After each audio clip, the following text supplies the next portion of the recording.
A habilidade 20 do Enem, a habilidade 20 da competência 6, fala sobre caracterizar o movimento de corpos, inclusive corpos celestes. E aí, a cinemática do movimento dos corpos celestes está relacionada com as leis de Kepler.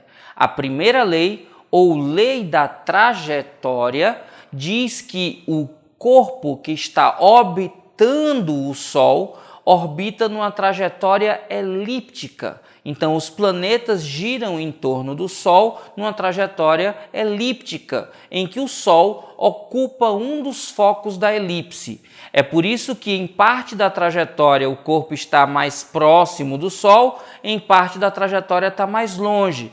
Quando ele vai do ponto mais afastado, afélio, para o mais perto, periélio, ele vai aumentando o módulo da sua velocidade escalar. Quando ele se afasta do Sol, diminui o módulo da velocidade escalar. Então, do afélio para o periélio, o movimento é acelerado. Do periélio para o afélio, o movimento é retardado. Agora, atenção! Embora a velocidade escalar tenha esse comportamento, a velocidade associada à varredura da área, considerando que a gente tem no Sol um vértice e que você pegando dois pontos da trajetória elíptica, a gente forma uma figura próxima de um triângulo. Quando a gente está em movimento em torno do Sol, a gente varre áreas iguais em iguais intervalos de tempo. Essa é a segunda lei de Kepler, ou lei das áreas. Um planeta varre áreas iguais em intervalos iguais de tempo, ou seja, a razão entre a área e o intervalo de tempo de varredura é constante.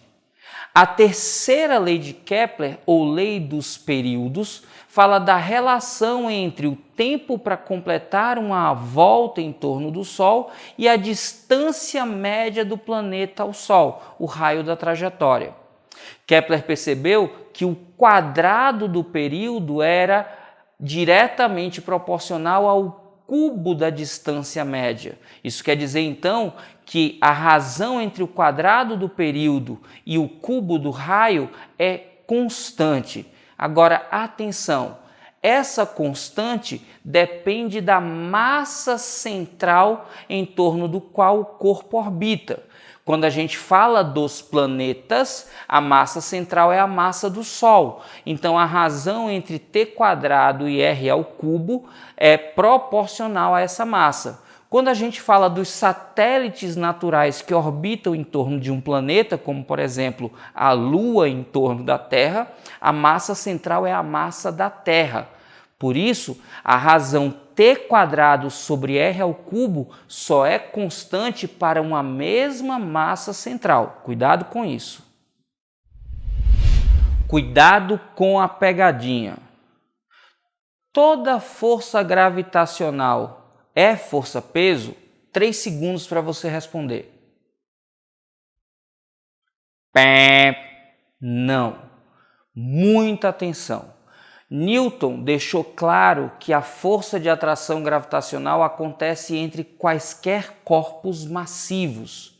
A força de atração entre dois corpos é diretamente proporcional ao produto da massa desses corpos e inversamente proporcional à distância entre os centros de massa desses corpos.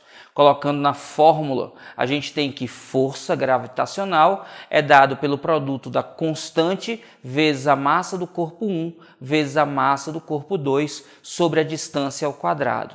Atenção! Eu e você, se estivermos próximos um do outro, teremos uma força de atração gravitacional entre nós, mas essa força não é chamada de força-peso.